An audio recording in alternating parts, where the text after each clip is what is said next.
प्यारे बच्चों, मैं महेश चंद्र शर्मा कृष्णा बाल विद्या मंदिर इंटर कॉलेज मंगुप्रा आज हिंदी विषय के अंतर्गत द्वादश कक्षा में कहानी के अंतर्गत एक कहानी की समीक्षा करेंगे। कहानी का नाम है पंचलाइट, जिसे फणीश्वर नाथ रेणु ने लिपिबद्ध किया है। ये लेखक बिहार के रहने वाले हैं। पूर्णिया जिला, जो वास्तव में पूरी तरह से दलदली इलाका है, पानी भरा रहता है और वहाँ पर सभ्यता या विकास नहीं हो सकता। इस गांव की दुर्दशा को देखते हुए ही इन्होंने इस कहानी का चयन करके लिखा है, जिसको उन्होंने पंचलाइट नाम दिया है। इनका जन्म 1921 में हुआ और मृत्यु 1977 में हुई। इनकी कहानी और उपन्यास भी मैला आंचल उपन्यास बहुत प्रसिद्ध है, और ये पान की बेगम कहानी तथा पंचलाइट ये भी अपने में पूर्ण है। अब हम कहानी तत्वों या कहानी के इतिहास या कहानी की रूपरेखा या जिन तत्वों पर कहानी लिखी जाती है उसको ध्यान में करेंगे। तो ये 6 तत्व वो हैं जिनसे कोई कहानी परखी जा सकती है या उसे अच्छा बुरा कहा जा सकता है। कहानी का पहला बिंदु है कथानक। कथानक मतलब कहानी या उसका सारांश, कथा जो भी है। कथा ऐसी होनी चाहिए जो उसके नाम के इर्द गिर्द घूमे, उसके पात्र जितने भी हों वो सब उसमें संलिप्त होने चाहिए। ऐसा नहीं कि व्यर्थ के पात्र पड़े हों, ऐसा नहीं कि पात्र की ज़रूरत ही ना हो फिर भी हों। तो वो कथानक के अंतर्गत आता है कि उसका कथानक या प्लॉट जो तैयार किया गया है वो किस प्रकार का है। ये पंचलाइट का जो कथानक है वो भी उस क्षेत्र के हिसाब से रखा गया है कि हम किस तरह विकास को ध्यान में रखें और विकास को दृष्टिगत रखते हुए ही हम कैसे करें। दूसरा बिंदु आता है संवाद। संवाद अर्थात बोलचाल, बोलचाल अर्थात डायलॉग। एक पात्र दूसरे पात्र से कैसे बोलेगा, इस चीज़ का भी इन्होंने ध्यान रखा है और इस हिसाब से भी पंचलाइट का कहानी सही है। क्योंकि जिस हिसाब के पात्र उन्होंने एकत्र किए हैं या पूर्णिया जिले के अंतर्गत जो ये वैसे स्वयं की कथा है उनकी, उन्होंने इस प्रकार से जो दिखाया है उन संवादों की दृष्टि से भी ये ठीक है। भाषा शैली ये एक मुख्य बिंदु है कि किसी भी कहानी में जो पात्र होगा वो क्या बोलेगा, या अगर पढ़ा लिखा है तो उसको पढ़े लिखे के हिसाब से ही भाषा आनी चाहिए। इसका भी रेणु जी ने बहुत ध्यान रखा है कि भाषा भी वही तद्भव पूर्णता लिए हुए है। क्योंकि पढ़े लिखे कम हैं, अविकसित हैं, इसीलिए उनकी भाषा में भी तद्भव पूर्ण ज़्यादा है, तत्सम शब्दों की कमी है।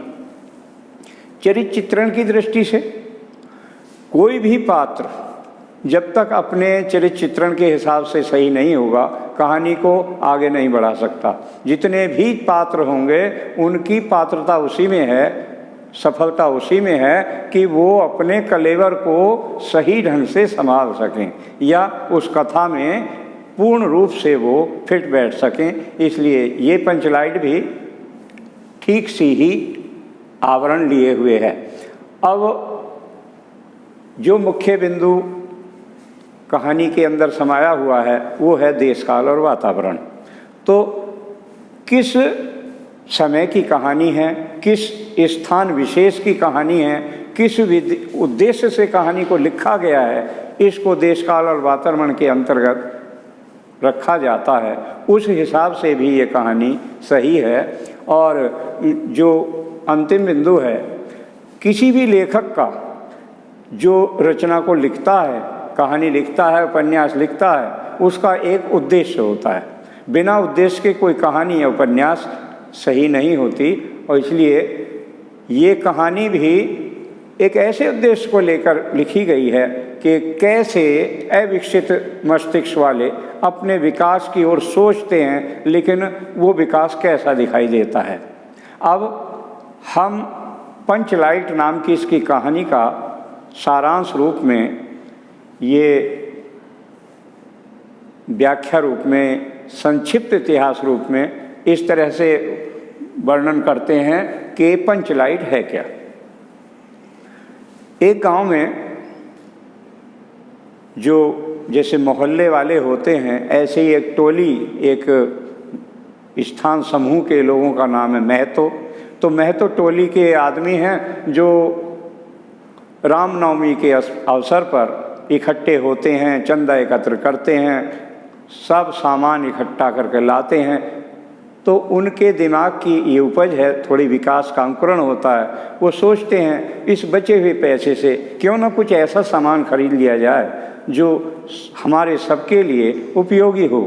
उन्होंने एक गैस पेट्रोमैक्स खरीद लिया और वो पंचलाइट जो नाम था, उसको ये गांव वाले टोली पंचलैट, क्योंकि इनकी भाषा शुद्ध नहीं है इसलिए वो पंचलैट पुकारते हैं, उसे ले आए। और ले आकर के शाम को पूरा मोहल्ला इकट्ठा हो गया कि आज गैस जलेगी, प्रकाश होगा, कैसा लगेगा, एक उत्सुकता है। उस उत्सुकता में ये पूर्ण रूप से मेला सा लग गया। शाम को जैसे ही अंधेरा होता है, वैसे ही जो प्रधान है वो अपनी पत्नी से कार्यक्रम को प्रदीप यानी दीपक जलाने या कुछ ऐसा हवन इत्यादि करने में काम करते हैं। किंतु अब प्रश्न आया, गैस को जलाएगा कौन? किसी से गैस जलानी आती ही नहीं।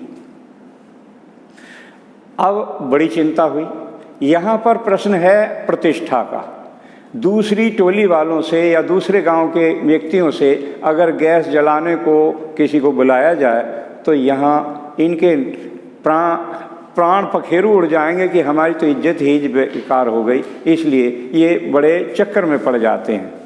कहानी थोड़ा द्वंद्वात्मक हो जाती है और ये सोचते हैं क्या करें क्या ना करें। इसी बीच इसी गांव में एक मुनरो नाम की लड़की है और एक गोधन नाम का लड़का है।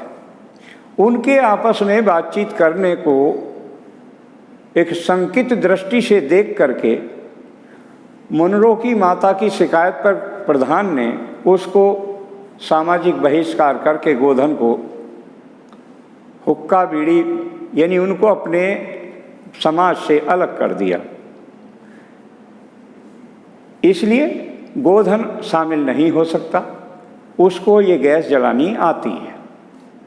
मुनरो ने यह बात किसी भी तरह से प्रधान तक पहुंचा दी कि ये गैस तो केवल गोधन जला सकता है।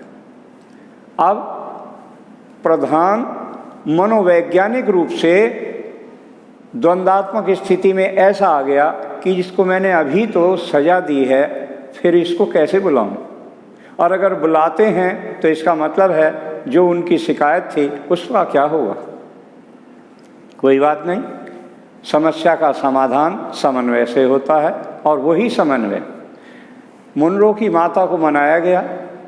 उसी ने गोधन को बुलाया और गोधन ने गैस जला दी। गांव में मोहल्ले में गैस की प्रकाश को देखकर खुशी हो गई।